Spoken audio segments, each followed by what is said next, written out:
One of the things I've learned recently is that a simpler approach to life is the best way to maintain your inner peace.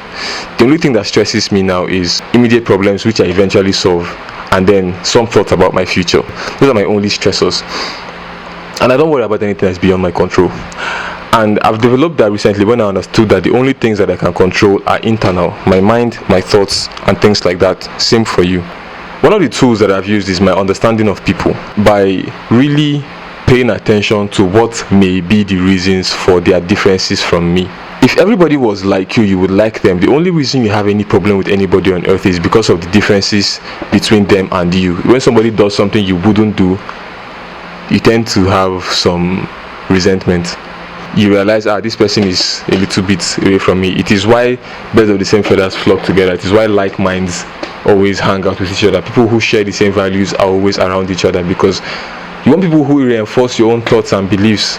But then, if you are that kind of person who is only interested in people who think like you and act like you, then you're going to now have a hard time mingling with people who do not. You might not want to interact with somebody a man who acts effeminate, and that particular blockage and prejudice that you have against people who behave like that or who are like that will block you from anything that person has to offer.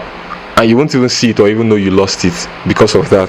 And in several ways, it could be someone's tribe, it could be a short man that a woman doesn't want to deal with, even in business, because they feel like short men, and maybe your ex-husband was a short man and he dealt with you, and you feel like, even in business I will not deal with short men. It is important for us to try and backtrack and see how to rewire our brains to be able to be open to other people. And one of the ways to do that is to try and understand the other person. And everybody believes that they themselves are the center of the world, at the center of the universe, not knowing that everybody that has lived in this life had that thought to one degree or the other, and they still died, as you will. The truth is that everybody that acts a certain way learns that.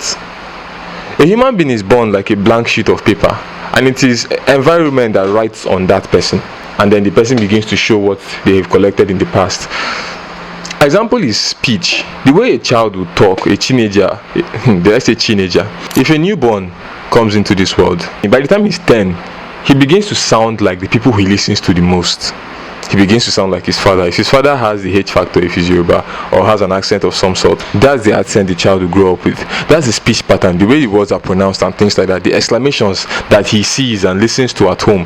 That is what he's going to grow up with. And it's the same way with life. Anything that you see somebody believe in, it was taught to them. It's not their fault. And that is the same way the way I behave and the things that I think are my mannerisms and all of that was gotten somewhere from somebody, from the things that people who I respect and whose content I consume. And that is what forms the differences in everybody. Even our levels of empathy and stuff like that comes from our experiences and what our parents have done. If you hear your father ever say your father is always saying it is bad to trust people, you will have a problem with trusting. If that was one of the first advice you ever got in your life, or one of the only advices you ever got in your life at an early age. And if you encounter somebody who has a problem trusting you, even when there is little or no chance of you doing them any harm, and it is doing your head in, just understand, well, somebody somewhere learnt a very, very harsh lesson, and that is why now this is how they are.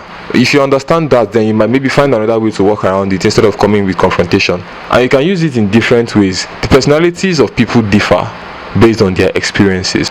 There is a scene from Ted Lasso where obviously Ted Lasso went to this club to manage the club. He doesn't know anything about football, and then the ex-husband of the club's owner was trying to challenge him in a game of darts, and the man was good at that, so he was making fun of him while he was like sticking his own darts on the board and making high scores. And Ted Lasso said something before finishing him off in that darts game, saying, be curious, not judgmental.